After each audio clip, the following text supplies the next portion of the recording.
Kas teate, mis ühendab Bill Clintonit, Rihannat, Rootsi kuningat, Rammsteini ja tervet Inglismaa jalgpallimeeskonda? Nad kõik on ööbinud Tallinnas Radisson Collection hotellis.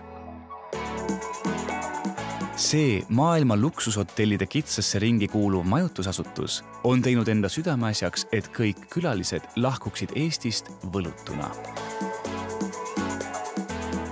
Meie kõige suurem igapäevane eesmärk on, et me esindame Eestit. Me ei tule hommikul tööle pearooga tegema või külalisele check-inni, vaid me tuleme Eestist head muljet jätma igapäevaselt. Radisson Collection on aasta turismiedendaja 2023. Kas nad pälvivad ka aasta ettevõtte tiitli, selgub 4. novembril.